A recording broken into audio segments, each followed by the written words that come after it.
Hi, నా పేరు doctor hypno Padma Kamalakar, counselling psychotherapist, hypnotherapist, family and marriage counsellor. మా clinics Rajahmundry, హైదరాబాద్లో ఉన్నాయి. మా హస్బెండ్ 2 ఇయర్స్ నుంచి 3 ఇయర్స్ నుంచి నాతో సరిగ్గా ఉండట్లేదు. చాలా ఇబ్బందిగా ఉంది, చాలా బాధగా ఉంది. చెప్తేనేమో అరిచేస్తున్నాడు, కొట్టేస్తున్నాడు, అందరి ముందు నన్ను బ్లేమ్ చేసేస్తున్నాడు అని చెప్పడం జరిగింది. వాళ్ళు చెప్పాక ఈ మధ్యన చాలామంది అంటే జాబ్ చేస్తున్నారు, 40 ఇయర్స్ వచ్చేటప్పటికి చాలా సఫర్ అవుతున్నారు. వైఫ్‌ని చాలా భయంకరంగా హింసిస్తున్నారు, ఇబ్బంది పెడుతున్నారు, కష్టపెడుతున్నారు అని అందరూ చెప్తున్నారు. బట్ ఎందుకు అలా చేస్తున్నారు? ఏంటనేది ఒక్కసారి ఆలోచించారా? అని నేను అడిగితే, లేదు మేడం, ఇంక ఇదే సమస్యతో గొడవలు పెట్టుకోవటం ఇదే సరిపోతుంది లైఫ్ అంతా. అసలు ఉన్న లైఫ్‌ని పాడు చేసుకుంటున్నానేమో అని అనిపించింది మీ వీడియోస్ చూసాక. అందుకు ఇలా మిమ్మల్ని అడుగుతున్నాను. నేను ఒక డాక్టరే నన్ను అడిగారు. దానికి నేను నా దగ్గరికొచ్చిన ఒక కేస్‌ని నేను చెప్తున్నాను. వాళ్ళిద్దరూ చాలా బాగానే ఉండేవారు. చాలా చక్కగా ఉండేవారు. కానీ సర్టెన్ ఏజ్ వచ్చిన దగ్గర నుంచి అంటే తను వర్క్ బిజీలో అయిపోయాడు. తిను వర్క్ బిజీలో అయిపోయింది. నా హస్బెండ్ నాకు దూరంగా ఉంటున్నాడు అని అనుకోని ఆ లేడీ ఏం చేసిందంటే అతన్ని ఇబ్బంది పడే విధంగా మాట్లాడింది. అంటే నా దగ్గర తీసుకొచ్చింది, తనే తీసుకొచ్చింది. "అరే! నా హస్బెండ్ నాతో సరిగ్గా ఉండట్లేదు మేడం. అడుగుతుంటేనేమో చాలా ఇబ్బంది పెడుతున్నాడు" అని చెప్పడం జరిగింది. నేనంతా మొత్తం అబ్జర్వ్ చేసిన తర్వాత అంటే మన సుమన్ టీవీ చూసి లేడీస్ ఎలా అయితే ఫోన్ చేసినప్పుడు నేను వాళ్ళని కూడా ఇదే క్వెషన్ అడిగా. "మేడం మీరేం అనుకోవద్దు, ఇబ్బంది పడొద్దు. మీ హస్బెండ్ అలా చేస్తున్నాడు అంటే ఒక రీజన్ ఉంటుంది. అది నేను మిమ్మల్ని అడుగుతాను. మీరు చెప్పండి" అంటే, "అడగండి మేడం" అన్నారు. "మేడం మీరందరూ మీ హస్బెండ్స్ మీద ఎక్కువ అరుస్తున్నారా? అతను ఇబ్బంది పడే విధంగా అందరి ముందు అతని మీద అరవటం, చేయటం అది చేస్తున్నారంటే" "మేడం కరెక్టే మేడం. నిజంగానే అరుస్తున్నాం మేడం" అన్నారు. జనరల్‌గా ఎలా ఉంటుందంటే హస్బెండ్ దగ్గరికి రావట్లేదు అని పరిశీలిస్తే అంటే అతను ఎలా ఉంటుందంటే ఎప్పుడూ కూడా నా భార్య నాతో సున్నితంగా, స్మూర్తిగా అంటే ఒక తల్లిలాగా నన్ను చూడాలి అని ఒక హస్బెండ్ అనుకుంటాడు. కానీ అలా ఎప్పుడైతే అనుకోలేదో ఇంక భార్య ఒక గయ్యాళి, అందుకే ఏంటంటే గయ్యాళి అంటూ ఉంటారు. కానీ ఆ గయ్యాళితనం ఎందుకొస్తుంది అనేది మనం తర్వాత మాట్లాడుకుందాం. ఎప్పుడైతే అలా గయ్యాళితనంగా హస్బెండ్ మీద అరవటం, కరవటం చేశామో, అలాగే శారీరకంగా తన దగ్గరికి రావట్లేదనుకున్నప్పుడు, శారీరకంగా సెక్స్ పరంగా మగవాడు సున్నితం కాబట్టి, ఆ విషయం గురించి "నువ్వు నా దగ్గరికి రావట్లేదు, నా పక్కన పడుకోవట్లేదు, నీకిష్టం లేదా? లేతే నీకసలా ఇంట్రెస్ట్ లేదా? నీకా కోరిక కలగట్లేదా?" అనే వేలో చాలా స్ట్రాంగ్‌గా, చాలా గట్టిగా మాట్లాడేటప్పటికి ఒక భర్త భార్య దగ్గరికెళ్ళడానికి ఇష్టపడ్డు. భయపడిపోతాడు. భయపడిపోయి అంటే తనకు ఎక్కడ తనని సాటిస్ఫై చెయ్యలేనేమో అనే ఒక ఇన్‌సెక్యూరిటీ ఫీలింగ్‌లోకెళ్ళిపోయి భార్య దగ్గరికెళ్ళటం మానేస్తాడు. ఎప్పుడైతే భార్య అలా అరుస్తూ ఉందో, ఇబ్బంది పెడుతూ ఉందో, భర్తకి ఆ కోరికనేది చచ్చిపోతుంది. చచ్చిపోయి భార్య దగ్గరికెళ్ళడానికి ఇష్టపడ్డు. అదే కొంతమంది లేడీస్ అన్నారు, "మేడం బయట వాళ్ళతో చాలా చక్కగా వెళ్తున్నాడు, చేస్తున్నాడు. నా దగ్గరికొచ్చేటప్పటికి ఇలా చేయట్లేదంటే" ఒకటే రీజన్. భార్య అరవటం, లేదంటే షుగర్ హై లెవెల్‌లో ఉండటం వల్ల కూడా హస్బెండ్‌కి ఇంట్రెస్ట్ చచ్చిపోతుంది. దానికి ఇక్కడ ఒక భార్యగా మీరు మీ హస్బెండ్‌తో చాలా చక్కగా, చాలా ఫ్రీగా ఉండాలి అని అనుకుంటే మటుకు ఫస్ట్ అరవటం మానేయండి. ఏ సమస్యొచ్చినా, తను ఇబ్బంది పెడుతున్నా ఎలా ఉంటుందంటే నాకు ఆవిడ చెప్పింది, "అంటే మేడం వేరే రూమ్‌లో ఎళ్లి పడుకుంటున్నాడు, గొళ్ళెం పెట్టేసుకుంటున్నాడు. నేను పిలిచినా రావట్లేదు" అంటే యెస్ కరెక్టే. ఎందుకంటే భార్య ఎక్కడొచ్చి పక్కన పడుకుంటుందో, తనతో నేను ఫ్రీగా లేకపోతే మళ్ళీ నేనెందుకు పనికిరాని వాడిని అని చెప్పి బ్లేమ్ చేస్తుందనే ఉద్దేశంతో అలా చేయడానికి అవకాశం ఉంది. సో, అలా చెయ్యకూడదు. నా భర్త నాతో బావుండాలి, ఫ్రీగా ఉండాలి అని అనుకుంటే, మీ భర్తతో మీరు ఎంత ఫ్రీగా, ఎంత కూల్‌గా తనెక్కడికెళ్ళినా, ఏం చేసి ఇంటికొచ్చినా, లేతే మీరిద్దరూ బయటికెళ్తున్నా, చాలా ప్రేమపూర్వకంగా ఫస్ట్ మాట్లాడడానికి ట్రై చేయండి. ఒక పిల్లవాడితో ఒక తల్లిగా మీరెలా అయితే మాట్లాడుతున్నారో, అలాగ మీ భర్తతో ఒక పిల్లవాడే అనుకోండి. ఎందుకంటే భర్త అలాగే అనుకుంటాడు. నా తల్లిలాగా నన్ను లాలనగా చూడాలి, చాలా ఆప్యాయంగా చూడాలి అని కోరుకుంటాడు. సో, ఒకటి ఆ వేలో మీరు ఒక పిల్లవాడిగా ట్రీట్ చేస్తూ ఉంటే కొంతకాలానికి అతనిలో ఒక రకమైన ఫీలింగ్స్, అంటే ఒక భర్తగా అరే నా భార్య నాతో ఇంత చక్కగా ఉంటుంది, ఇంత ఫ్రీగా, ఇంత ప్రేమగా, ఇంత ఆప్యాయంగా ఉంటుంది అనే ఆలోచనతో మీతో ఫ్రీగా ఉండడానికి ట్రై చేస్తాడు. ట్రై చేయడమే కాదు, ఫ్రీగానే ఉంటాడు.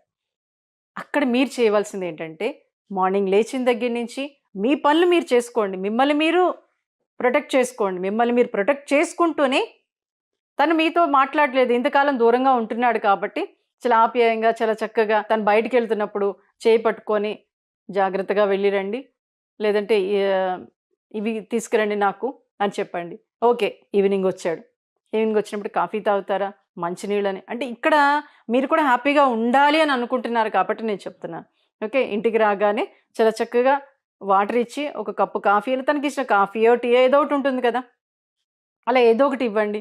తనకి కావాల్సిన బట్టలు కానివ్వండి, లేకపోతే టవల్స్ కానివ్వండి, అన్నీ కూడా చాలా నీట్‌గా పెట్టటం. అలాగే ఇక్కడేంటంటే అరే! మళ్ళీ నన్ను నేను మర్చిపోతున్నాను అనుకోవద్దు. ఎందుకంటే కొంతకాలం మాత్రమే. అలాగే తనకిష్టమైనవి ఎన్నో ఉండొచ్చు. లేదా ఒక సినిమాలు కానీ, క్రికెట్ కానీ, అరే! ఏవండీ ఈరోజు క్రికెట్ వచ్చిందండి, చూద్దాం రండి అని చెప్పి, అంటే తనకిష్టమైనవన్నీ మీరు చెయ్యడానికి కొంతకాలం ప్రయత్నం చేయండి. ఎందుకంటే మీరు హ్యాపీగా ఉండాలనుకుంటున్నారు కాబట్టి. అలా క్రికెట్ వస్తుంది, లేకపోతే తనకిష్టమైన సినిమా ఉండొచ్చు, లేకపోతే తనకిష్టమైన పాటలుండొచ్చు. ఏవండీ ఈ పాట బావుంది గదా! చక్కగా రండి విందాం అని చెప్పేసి. అలాగే అవసరమైతే మీరిద్దరూ కలిసి వాకింగ్‌కెళ్ళండి, కలిసి యోగా చేయండి. అతనికిష్టము ఉన్నవి ఏదైతే ఉన్నాయో అవి మెల్లమెల్లగా బయటికి తీయండి. అలాగే మీరు చేయాల్సిన ఇంకో పనుందండి. తనకిష్టమైన చిన్నప్పుడు ఎన్నో మర్చిపోయి ఉండొచ్చు. వాళ్ళ మదర్‌ని కానీ, వాళ్ళ సిస్టర్‌ని కానీ, వాళ్ళ బ్రదర్‌ని కానీ, లేదా వాళ్ళ ఫాదర్‌ని కానీ, ఏవండీ మీ అబ్బాయికి ఏమిష్టం, లేతే మీ తమ్ముడికి ఏమిష్టం, లేతే మీ అన్నయ్యకి ఏమిష్టం వాళ్ళని అడగండి. అరే వాళ్ళతో సమస్యలున్నా లేకపోయినా ఇక్కడ మీ హ్యాపీ అనేది మీకు అవసరం. సో, కాబట్టి వాళ్ళని ఆళ్ళు కూడా మీ వాళ్ళేనండి.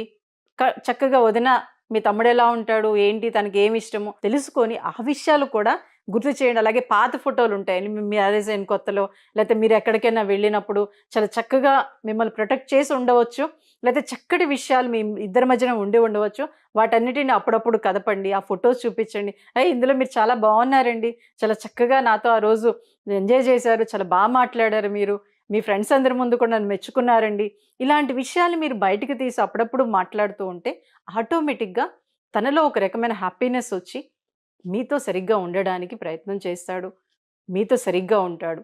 అలా వచ్చే వరకు మీరు ఇవన్నీ చేయగలిగితే మటుకు కాస్త ఓపిక అవసరం ఇక్కడ. ఎందుకంటే లేడీ భూదేవంత సహనం ఉంటుందంటారు కదా! సో, కాబట్టి ఏంటంటే ఆ సహనాన్ని ఇక్కడ మీరు చూపించగలిగితే మటుకు ఒక 1 ఇయర్, 2 ఇయర్స్ తర్వాత ఒక అద్భుతమైన ప్రపంచాన్ని మీకు మీరుగా సృష్టించుకోగలుగుతారు. ఎందుకంటే మీరిద్దరూ హ్యాపీగా ఉంటే మటుకు పిల్లలు హ్యాపీగా ఉంటారు. తనొక రూమ్‌లో, మీరొక రూమ్‌లో పడుకుంటే మటుకు పిల్లల్లో ఇన్‌సెక్యూరిటీ పెరిగిపోతుంది. ఎందుకంటే సినిమాలు చూసి, టీవీల్లో చూసి, అంటే వైఫ్ అండ్ హస్బెండ్ అంటే భార్యాభర్తలంటే అమ్మానాన్నలంటే ఒక రూమ్‌లో పడుకుంటారు అనే ఫీలింగ్ పిల్లలకు ఉంటుందండి. వాళ్ళకన్నీ తెలుసు. అలా మీరు వేరే వేరే రూమ్‌లో పడుకున్నారనుకోండి, అరే! అమ్మా, నాన్న వేరే రూమ్‌లో పడుకున్నా అంటే వీళ్ళిద్దరికి పడట్లేదు, వీళ్ళిద్దరు గొడవలు పెట్టుకుంటున్నారు, అందుకే అలా ఉంటున్నారు అనే ఫీలింగ్ పిల్లల్లో ఏర్పడింది అంటే, వాళ్ళ స్టడీస్ దెబ్బతింటాయి, వాళ్ళ స్కిల్స్ దెబ్బతింటాయి, వాళ్ళ నాలెడ్జ్ దెబ్బతింటుంది. బట్ మీరు సఫర్ అవ్వటమే కాక మీ పిల్లలు కూడా సఫర్ అవుతారు. సో, కాబట్టి ఏంటంటే మీ హస్బెండ్‌తో, ఎందుకంటే లేడీ ఏదైనా చేయగలుగుతుందండి. ఎందుకంటే ఒక అద్భుతమైన ప్రపంచాన్ని సృష్టించే అవకాశం ఒక లేడీకే ఉంటుంది. సో, కాబట్టి ఆ అవకాశాన్ని మీరు కల్పించుకొని ఈ విషయాల్లో మీ హస్బెండ్‌తో సపోర్ట్ చేయగలిగితే మటుకు తను ఓకే సఫర్ అవుతున్నాడు, తను ఇబ్బంది పడుతున్నాడు అనుకున్న క్రమంలో ఆ టైంలో మాట్లాడకండి. తను కాస్త ఫ్రీగా ఉన్నప్పుడు తనకిష్టమైన వంటలు చేయండి. లేతే కొన్ని కొన్ని విషయాలు తనకి ఆర్ట్ ఇష్టం అనుకోండి, ఎప్పుడైనా ఆర్ట్ ఎగ్జిబిషన్స్ పెట్టినప్పుడు తీసుకెళ్ళటం. అలాగే ఏ స్పోర్ట్స్ ఇష్టమైనా అక్కడికి మీరు రండి వెళ్దాం, పిల్లల్ని తీసుకొని వెళ్దాం, వాళ్ళు కూడా ఇష్టపడుతున్నారు. ఇలా కొన్ని కొన్ని విషయాల్లో మీరు సపోర్ట్ చేయగలిగితే మటుకు మీ హస్బెండ్ మీతో అద్భుతంగా ఉండగలుగుతాడు. అలాగే మీరు కూడా హ్యాపీగా ఉండగలుగుతారు. ఎందుకంటే భార్యాభర్తలు ఎంత హ్యాపీగా, ఎంత ఆనందంగా ఉంటే అంత ఆరోగ్యంగా ఉండగలుగుతారు. ఎందుకంటే ఇప్పుడు చూస్తున్నాం మనం. ప్రతి ఇంట్లో కూడా ఒక ఇంత డబ్బా ఉంటుందండి. మార్నింగ్ యేసుకునే టాబ్లెట్, ఈవినింగ్ యేసుకునే టాబ్లెట్, ఆఫ్టర్‌నూన్ యేసుకునే టాబ్లెట్. అన్నీ అవసరమా? అటు పిల్లలకి, పేరెంట్స్‌కి, పెద్దవాళ్ళకి అందరికీ మెడిసిన్‌తో లైఫ్ అయిపోతుంది. తిండి తగ్గిపోయి మెడిసినే ఒక జీవితంగా మారిపోయింది. సో, కాబట్టి అవన్నీ ఉండకూడదని మీరు కోరుకుంటున్నారు కాబట్టి, మీరు నన్ను అడిగారు కాబట్టి నేను ఈరోజు చెప్తున్నాను. కాబట్టి ఇలా ఉండకుండా మీరు కూడా ఉండాలనుకుంటున్నారు కాబట్టి, చాలా చక్కగా, చాలా హ్యాపీగా మీ హస్బెండ్‌తో ఫ్రీగా డిస్కస్ చేయండి. తనతో ఫ్రీగా మాట్లాడండి. తనకి ఏదైనా సమస్య ఉంటే, "ఏం పర్వాలేదండి. మీరు అప్పుడు చాలా అద్భుతంగా ఉండేవారు. చాలా హ్యాపీగా నాతో డిస్కస్ చేసేవారు. ఏ విషయమైనా నాతో షేర్ చేసుకునేవారు. ఇంత అద్భుతమైన వ్యక్తి మీరు. ఇంత గొప్ప వ్యక్తి మీరు. చూడండి అప్పుడు స్పోర్ట్స్‌లో ఇన్ని ప్రైజెస్ వచ్చినాయట. మీకు స్టడీస్‌లో ఇన్ని ప్రైజెస్ వచ్చినాయట." ఇలా కాస్త ఎప్పుడైతే మెచ్చుకోలుగా మాట్లాడుతూ ఉన్నారో, అది ఒక్కసారే రాదు. అందుకే అంటున్నాను 1 ఇయరా, 2 ఇయర్సా, లేదా 6 మంత్సా, ఒక్కోసారి మీరు అక్కడ ప్రవర్తించే విధానం బట్టి 3 మంత్స్‌లోనే మీ హస్బెండ్ మారిపోవచ్చు. 3 మంత్స్ లేదా 2 మంత్స్‌లోనే మీ హస్బెండ్ మీతో అద్భుతంగా ఉండొచ్చు. ఆ అవకాశాన్ని మీరు రప్పించుకోవాలనుకుంటే మటుకు చక్కగా మాట్లాడండి. చక్కగా పక్కన వచ్చి కూర్చొని, చేతి మీద చెయ్యి వేసి, చాలా ప్రేమగా ఆ టైంలో తన మైండు, బాడీ ఎలా ఉందో అబ్జర్వ్ చేయండి. అబ్జర్వ్ చేసి మాట్లాడండి. లేదప్పుడు బాలేదు, తన మూడ్ బాలేదనుకున్నప్పుడు ఆ టైంలో సైలెంట్ అయిపోండి. తర్వాత హ్యాపీగా ఉన్నప్పుడు లేకపోతే పిల్లలతో కూర్చొని మాట్లాడుతున్నాం, "అరే! మీ డ్యాడీ ఈ విషయంలో చాలా చక్కగా ఉండేవాడురా. అసలు ఎవరికైనా గానీ అద్భుతమైన సలహాలు ఇస్తాడురా." ఇలా మాట్లాడుతూ ఉండండి. అలా ఎప్పుడైతే మీరు చేశారో మీ లైఫ్ మీ చేతుల్లోనే ఉంటుంది. మీరు అద్భుతమైన వైఫ్ అండ్ హస్బెండ్‌గా ఉండగలుగుతారు.